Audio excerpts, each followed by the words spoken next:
So the Caracal criteria is, as everybody knows, the criteria used to define HHT, but epistaxis is the most important and the most common symptom that we see in these patients starting at a very early age. And these can be very mild to very severe, but increase over time. So most patients are prone to form multiple telangiectasias, which are most prominent in the anterior part of the nose and the septum and the turbinates. And most of this bleeding happens from the anterior part of the nose, especially with the dryness that happens as air goes over the anterior part of the nose. The epistaxis starts early in age. About 50% of patients will complain before the age of 20, and by the fourth or fifth decade, about 96% of patients are suffering from epistaxis. The crusting that happens from the recurrent nosebleeds, as well as their iron deficiency anemia, results in more and more nasal obstruction over time. And a lot of these patients will then become mouth breathers over time because they have a hard time breathing through their nose. Often we find that these patients, by the time they come to see us, they have perforations in the septum anteriorly, and I will show you a video that shows that. But perforations make things even worse because they reduce the surface area of the mucous membranes and increase the crusting in the nose. This worsens the quality of life with time, and in rare cases, epistaxis can be life-threatening. There are no really good evidence-based treatment guidelines, and that's because there are very few definite treatments that actually work for this condition. And in most cases, patients will figure out a way of treating themselves that works for them individually. Um, Chronic nosebleeds often make these patients anemic, and they may require blood transfusions. AVMs, or arteriovenous malformations, as you can see on the left, are abnormal tangle of blood vessels connecting the arteries and veins, and these can affect the lungs, the brain, the spinal cord, and the liver. Telangiectasias that you can see on the right occur in the nose, but can also occur in other parts. And these are small red thread-like lines that have a web-like appearance and disappear when you push on it. Most often they affect the skin and the mucous membranes and can be seen on the mouth, the nose, the face, the ears, and the fingers. They can also be present on internal organs such as the lungs, brain, spinal cord, and liver. So we see this very commonly in the nose, um, both of them, and mostly the AVMs are the ones that create really terrible bleeds. So the underlying theme in treatment is nasal hydration. There is no real consensus, but a lot of patients have learned their own techniques from their own personal success. There are numerous gels, sprays, ointments, emollients available over the counter. What I tell my patients is to have a nicely humidified bedroom, especially in the winter, because when we turn the heaters on in the winter, the rooms really dry up, and our houses really dry up, and that makes things worse. Sometimes if you can keep the window open just an inch or two, that really helps, particularly in a place like Vancouver, where rains a lot and it's quite moist outside, and our winters are not as harsh as the rest of the country. Saline gels with either hyaluronic acid or TXA that you can get from a compounding pharmacies can be quite useful. Um, Antimicrobial gels such as mupirocin can reduce crusting and bacterial crust. You can even use mupirocin in saline and mix it and rinse your nose out. That really helps as well and keeps the bacterial content down, which keeps the inflammation down. Petroleum products like Vaseline are not really favored, only because they can cause myospheriolosis or little tumors in the nose that are Vaseline based or oil based. They can also be inhaled in the lungs and can cause long-term pulmonary sequelae. So prefer to keep away from petroleum products as much as possible. Saline irrigations can be hard to tolerate for patients as they can instigate epistaxis. But like I said previously, you can put mupirocin in the saline, and that can help moisturize the nose as well as keep the bacterial content down. Education is really important, and all of you are here being educated, which is wonderful. I tell my patients to watch out for their anemia, to have blood work done regularly, make sure their hemoglobin doesn't drop significantly. Um, just it's a maintenance of their quality of life. uh, Promote strategies to prevent nasal dryness, humidification. There are, again, products over the counter like nose oil, lanolin paste, or nipple cream. Shea butter formulations can be made by your compounding pharmacist. And then, of course, lifestyle and dietary modifications. Reduce your dehydrating agents, coffee, tea, alcohol, chocolates, colas. Hydrate yourself well. Avoid aspirins and antiplatelet agents and NSAIDs. Very common things. Also remember that a lot of the naturopathic medications are blood thinners. Ginkgo, ginger, all of those things are blood thinners. Multivitamins, a lot of them can be blood thinners. So please read up on what you're taking to find out if they're blood thinners before you start taking them. That's a really important point. In terms of what you do when you actually bleed, the actual nuts and bolts. So we've done a lot of studies on warm saline irrigations. Um, Anything that's in the range of 49 degrees to 51 degrees Celsius will actually create a bit of swelling in the nose when you rinse your nose with it, and will close off blood vessels. It'll also promote clotting factors. So we use this in surgery all the time. We warm our saline to about 50 degrees and rinse the sinuses out when we are operating, and we see that the bleeding stops almost immediately. So this has also been proven in emergency rooms, and I tell my patients to feel free to use warm, almost hot saline irrigation. So 41 to 50, 49 to 51 degrees is bath water warm saline. So practice. Take a cup, put it in the microwave, and practice how long it takes to make it to about 50 degrees Celsius, so that when you're actually bleeding, you know that your microwave will take 1.5 minutes to warm that saline to 50 degrees Celsius.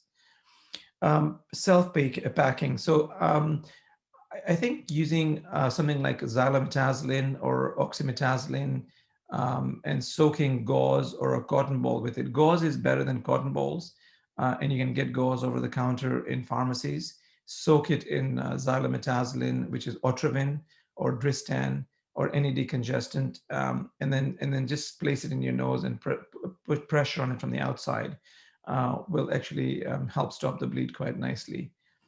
Mirocell sponges, hemostatic packing, Surgicells, there's powders available. Most of you know these and can use them, and they're also available in most pharmacies. In terms of physicians who are on the meeting, endoscopy is really hard to do on patients who have HHT because there's quite a few crusts in the nose. It has to be very atraumatic. The surgeon has to be very gentle and very used to doing endoscopy. Um, in general, if you're a general physician, I would say avoid endoscopy because you will create a nosebleed if you're a novice endoscopist. If you're going to scope a patient, always use a nasal decongestant pre-scoping. Large lesions will have crusts, and when you move the crust, you'll get bleeding started. And if you're not very good at your endoscopy, you may have a hard time stopping the bleed. Nasal packing is something that, when I hear that an emergency doctor has packed one of my patients, I just shudder because, I find that the packing is done poorly. They've just rammed a pack in the nose and created more trauma and more bleeding. And that's going to make life more difficult for me when I take the pack out. So it is nice to, if you're going to put a pack in, be as atraumatic as possible. Pneumatic packing is better, where you put a pack in and then increase the pressure in the pack with saline or air to create a bit of pressure.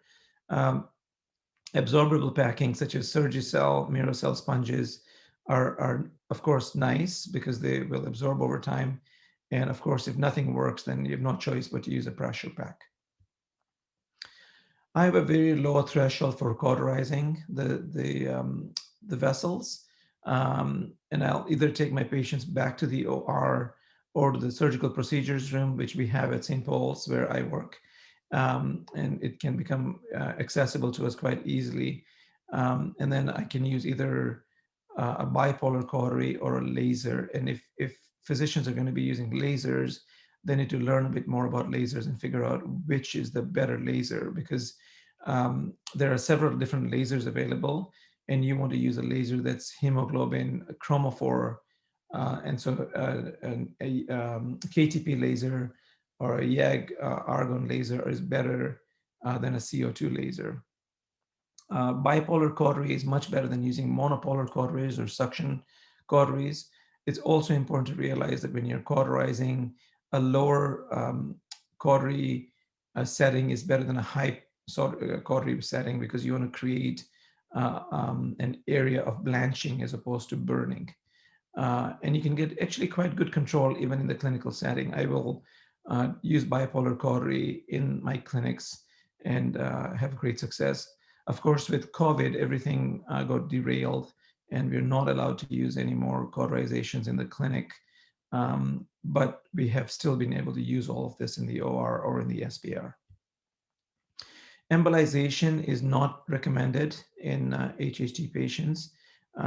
It may have good short-term outcomes because you reduce the blood supply to the nose, but the blood supply to the nose is very robust and will come from, and new blood supply will form from other vessels. Also, there's two arteries, which are called the ethmoid arteries, the anterior and posterior ethmoid arteries, which supply the Castlebox plexus, which is the very front of the nose, and those are not addressed with embolization because those arteries come through the orbit, and embolizing them can create blindness. So those are not addressed, and so you may not have a great result with embolization. And embolization itself has many side effects. So I suggest that most physicians don't send their patients for embolization. So there are other methods of reducing blood supply to the nose, like ligating the sphenopalatine artery or the anterior ethmoid artery. And again, the results are poor for the same reason I mentioned before, because of the robust blood supply. You'll have other blood vessels form new areas of cauterization of AVMs. So I'm going to show you a little video, and I'm hoping that this is not too graphic, but this is a patient that truly humbled me. So we have removed the nose pack. It's only about a 1-minute video, and I just want to show you how much bleeding you can get in the nose. So you can see there's two surgeons working here. There's myself and my fellow. There's one person holding the endoscope, one person suctioning, and one person cauterizing. And you can see that the bleeds can be very severe. And you can see that's a bipolar cautery, the blue one. And we can barely see. As soon as the suction leaves the area of the bleed, it'll start bleeding again. So we pack, bleed, pack, cauterize, and then cauterize and pack. And in the end, we got everything under control, and then we place. And here you can see pulsations. The nose is so full of blood that you can actually see pulsations on the skin. But once we're done, you saw us putting Surgicel and gel foam around the area of the treatment, so that the patient would then have dissolvable packing, which will just disappear over time. So in terms of medical management, and I'm sure you know a lot of these things, but there are many different medications available. There's no consensus regarding medical treatment. There are oral estrogens, topical estriols, oral tamoxifen, oral tranexamic acid, bevacizumab, and I'll talk about all these. But a recent meta-analysis really showed no evidence of improvement on HHT related epistaxis with all of the treatments that I've mentioned. So selective estradiol receptor modulators such as tamoxifen and raloxifene can be used in postmenopausal females.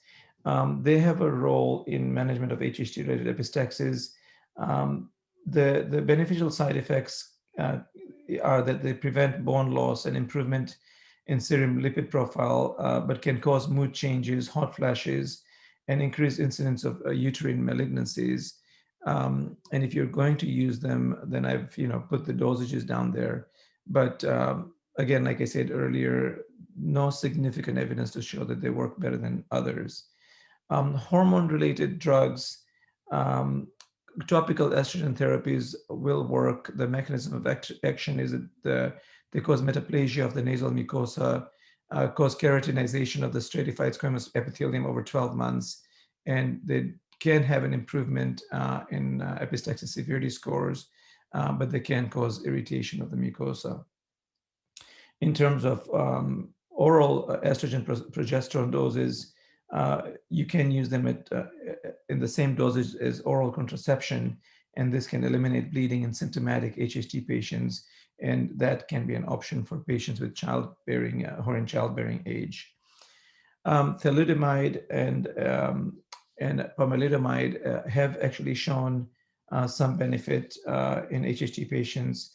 It is an anti-angiogenic medication, and when used in cancer treatment, it was found to be useful and reduce bleeding in HHT patients. So low-dose thalidomide is effective in transiently reducing frequency and duration of epistaxis with no severe side effects. Pomalidomide could actually be a better option with higher therapeutic potential and lower side effects. And there is an ongoing clinical trial happening at present. Avastin or bevacizumab can be given IV or topically or as a submucosal injection. And it can decrease epistaxis severity scores, reduce anemia.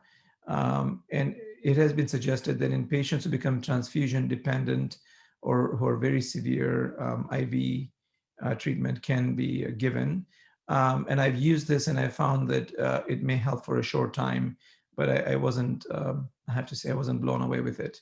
Topically, it has not been shown to show any benefit. Submucosal injections have an unclear actual benefit, and if injected in the cartilaginous part of the septum, it can cause septal perforation. So again, have to be careful. There was a trend towards subjective improvement in an RCT of severe epistaxis patients. N-acetylcysteine has actually been shown to be useful.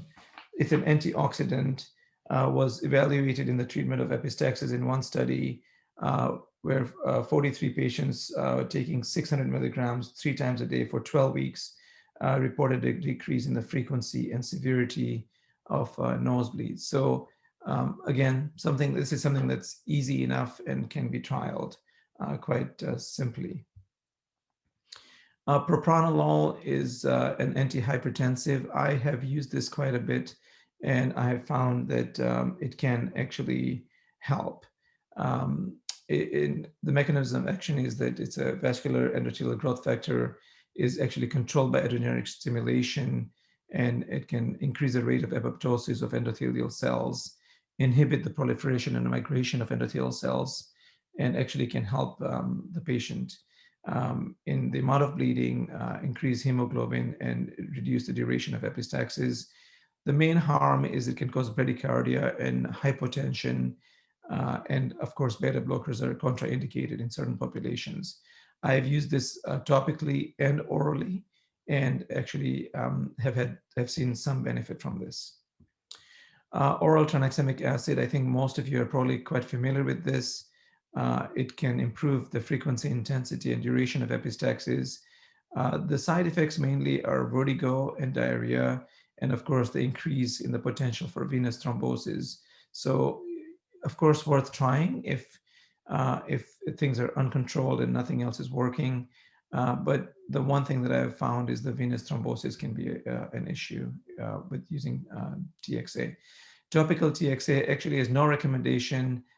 I use it as a topical spray in a gel formation. I get my pharmacist to make loxaspurs with TXA, and topically has really no side effects. And we found that it can help some patients with reduced bleeds. 10% TXA is recommended. Sclerotherapy, there's actually only been one study on sclerotherapy in 7 patients by Boyer and her colleagues in the US. It's an intralesional injection of STS, and they had pretty impressive results. All their patients reported an improvement in epistaxis.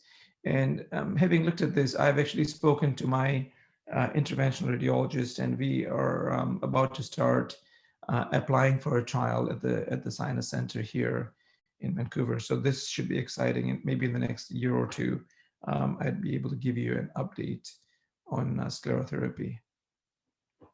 In terms of laser therapy, I talked about argon and YAG lasers.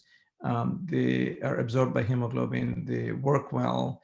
I use a holmium YAG laser, and they actually do reduce bleeding in the post-op phase with minimal post-op complications, including perforations, because they don't go deep into the tissues and harm the tissues and just get the surface. KTP lasers have a better depth precision and also work quite well. Dermoplasty, which is taking a split thickness skin graft or even a full thickness skin graft or a buccal mucosal graft and placing it on the lateral aspect of the nasal cavity, the floor, even the septum, can actually be quite useful. I've had a few patients who have had dermoplasty, and it did give relief for a while, sometimes a year or two, before you get new AVMs forming at the edges of the fresh graft and the mucous membrane, and then you can start having bleeding again. I have a couple of patients actually who are online who had this done, and it did help for a short time, maybe a year or so, and then you can have bleeding happening again. So it's a fairly complex procedure, takes some training, and of course, for physicians who do it, they learn how to do it over time. But this can, have recurrent bleeding after about a year or two, and you may need to repeat it almost on a bi-yearly basis. So I'm happy to answer questions on that if somebody is interested. In terms of the ultimate procedure is the Young's procedure, where you basically just suture the nose closed. There are very few studies done on this. It's mostly case reports. It's the last resort to treatment when others have failed. I know Dr. Valerie Lund in the UK spoke about this a lot, and actually probably did more of these than anybody else. There have been cases where patients have had a bleed which couldn't then come out through the front of the nose and went down the back, and there was a recent death from that. So, in Dr. Land's series, there was quite a bit of success with closing the nose. I have actually never done a Young's procedure. I've actually reversed a Young procedure where people have had them done and couldn't tolerate them, and we then had to go back and reopen the nose. The main disadvantage is, of course, chronic mouth breathing and loss of your sense of smell. And instead of this, you could actually use a nasal obturator. You could plug your nose for different periods of time to stop the air going in. And sometimes that is something that the patients will do to improve their situation. So I'm going to talk about new therapies. There's some of these that we have trialed. Timolol is is a medication that's a beta blocker that's used for glaucoma and for other high pressure eye diseases. In HHT patients, it's administered as a nasal spray. It did not really improve epistaxis at 4 months after beginning of the treatment in one study, but there is an ongoing RCT with a timolol gel spray. There's also tyrosine kinase inhibitors. Pazopanib is one that's being used. It can block VEGF and can be used for anti-angiogenic properties. Mechanism of action is very similar to Avastin, but it's administered orally. And it's already been tested with promising results, and there are 2 other ongoing clinical trials with tyrosine kinase inhibitors. Tacrolimus is a calcineurin inhibitor. It acts as a potent activator for a signaling cascade, and it activates this pathway. How it does it is not understood. Um, it's got good tolerance, has got low toxicity with no severe adverse events. And in a trial, it didn't really show significant benefit over placebo.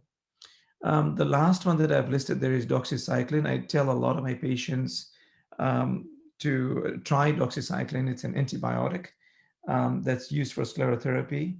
Um, and it actually has demonstrated anti-angiogenic and anti-inflammatory properties and has compelling effects in AVM models.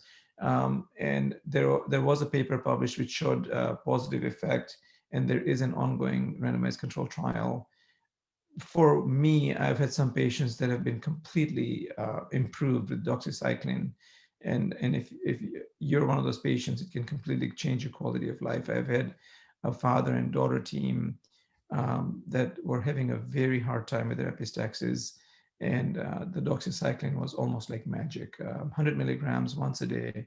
And this patient's life improved drastically. Vitamin D is another stabilizer of the blood vessels. We have an ongoing double-blinded randomized control trial going on at present. It has been derailed by COVID, and so we haven't managed to reach our target of 60 patients. We had a 3-arm study, placebo one arm, 1,000 units in another arm, and 4,000 units in the third arm. And we had 20 patients being recruited in each arm. The data was collected at baseline, 3 months and 6 months, and we collected the epistaxis severity score. We counted the number of AVMs in the nose per high power field, and we checked their vitamin D levels on a monthly basis. And as you can see from this graph, placebo is the blue line, 1,000 units is the orange line, and 4,000 units is the gray line. And at baseline, the 4,000 unit patients actually had the worst epistaxis score. And by 6 months, the epistaxis severity score had reduced significantly in the 4,000 and 1,000 unit group compared to the placebo group. However, because of COVID, we have only recruited 23 patients so far. And although those numbers show a significant improvement on the right side of the graph, they did not reach statistical significance. So having said that, we have another a bunch of patients to recruit, and we're aiming for 60 patients before we end this study. So if anybody on the line is interested in this study, we would love to recruit you. That's all I have to say, and I'm happy to take questions. I just wanted to show Vancouver from our ORs at Falls Creek. This is the view we have from our 6th floor surgical suite. And it's a fantastic city to live in, as most of you know. So I'm happy to take questions. Thank you very much for letting me speak. Oh, for sure. Thank you, Dr. Javer. I'm sure your tips on preventing and treating nosebleeds will be very helpful for the HHT patients here today. Thank you very much. Yeah. So we do have quite a few questions, so I'll go through a few of them from the beginning. So given low understanding of HHT by emergency room staff, what advice do you have for patients presenting at emergency with severe epistaxis? Such an excellent question. You know, I have trained my ORs, my ERs and my emergency room doctors, but of course, it's very hard to train ER doctors all over the country. And I tell my patients to try and avoid emergency rooms unless they have trained their emergency room doctors, because in most cases, all they can do is put a very hard pack in there and create even more damage. So if you can use everything that I've said to try and avoid an emergency room, that's probably your best bet. And of course, if it just is not stopping and it's severe, then you have no option. And when you go to an emergency room, I suggest that you have a little, a blurb, like a little paragraph sometimes the emergency room doctors don't even know what you have. And, when you say I have HHT, they may have heard the term in medical school and no, not much more than that. But sometimes having like a 3 or 4 line blurb saying, this is what I have. I have AVMs in my nose. I can bleed a lot. Um, hard packing is not ideal. If you can use something soft, pneumatic packings, absorbable packings, that's better. So I think those are sort of the advice I can give you. And if you can get an ear, nose, and throat doctor in your, or somebody who's looking after you, to speak to your emergency room at their rounds and give them a bit of advice on how to treat patients with HHT, then that can be very useful. But I think the biggest thing that's lacking is education, not just in emergency room doctors and all doctors, including ENT doctors. And like in my center, in my city, nobody wants to be involved. None of the ENT doctors want to be involved. They're not interested. They're not keen. They find this very difficult situation. And really, when Dr. Mintz retired, when he was the one doing this before me, there was nobody to look after HHT patients. And I was very saddened to see that, because there's several sinus specialists in the city, and they all refused, and the whole burden was left just to me in really in BC, which is a real shame, because it'd be very nice if we had, if it N equals 2 or N equals 3, where there was 2 or 3 surgeons who are keen on looking after these patients in a region. And I know the same issue exists across the country. It's something that is a shame. So. Yeah. Thank you, Dr. Javer. Yes, I agree. Education would be very important for future physicians as well. Mhm. So the next question is the use of a neti pot contraindicated for HHT patients who have chronic nosebleeds?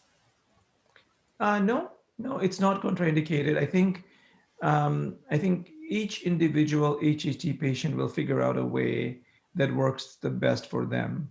A neti pot may actually work better than a irrigation squeeze bottle because it's gentler. And if you tilt your head over one way and neti pot from one side over to the other side, it may cleanse. I am a big proponent of using mupirocin in the rinse, because that will reduce the bacterial count in the crusts, reduce inflammation, and eventually just dissolve those clots a bit. But it may not work for you. Again, when those crusts break off, you may get a bleed every time you rinse. And I've had some patients who really enjoy rinsing, keeps their nose clean. It all depends on the severity of the crusting in your nose. Mhm. All right, thank you. And so we have a question about turmeric supplements. They are popular for anti-inflammation. Could turmeric supplements worsen nosebleeds? So anytime you use a naturopathic supplement, you really have to figure out whether that supplement is going to thin your blood vessels and cause antiplatelet effects. Most of these will have antiplatelet effects, and that's why they're so promoted in naturopathic medicine, because they reduce heart disease, and that's why they're promoted. And turmeric has an excellent, and curcumin has an excellent um, anti-inflammatory effect, but I'm not sure about its antiplatelet effect. So, you know, I cannot give you an answer to that. You'd have to either ask somebody who's more knowledgeable in naturopathic medications, or read up online and see what it says. But I'm not sure how strong its antiplatelet effect is. Okay. So I have a question. What are the major differences between treating chronic HHT nosebleeds in adults versus young children? Right. So usually young children will have much less disease than older patients.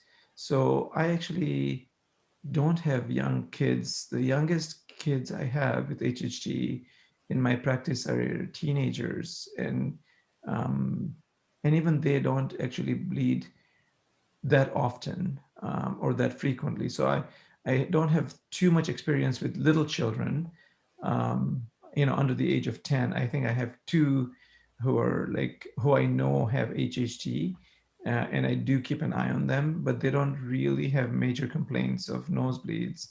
I do have young teenagers who I will teach how to use xylometazoline or oxymetazoline. So they take a cotton ball or gauze, soak it and put it in their nose if they're on the playground or if they're doing stuff that, with their activities, and they pinch their nose, tilt their head forward, and just stop moving, and it stops actually fairly easily in the younger group.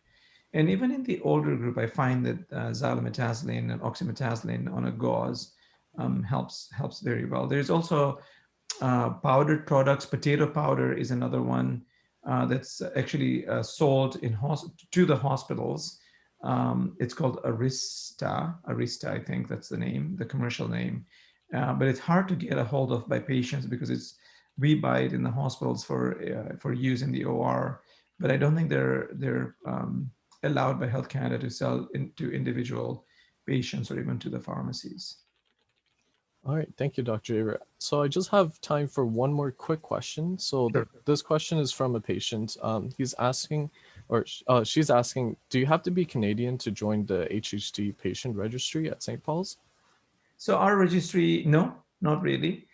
We actually encourage everybody to join so we can give you information. We just want you on our radar so we can send you all new information that comes down the pipeline. You can easily email me at sinusdoc@me.com, and I'll connect you with my researchers and they'll collect your information. But we are trying to encourage as many British Columbians to join because we can actually see them and do studies with them and use them as subjects. But if you're out of country or out of province, please feel free to email us, and it'll just give us a robust registry and we can give you novel information as it comes.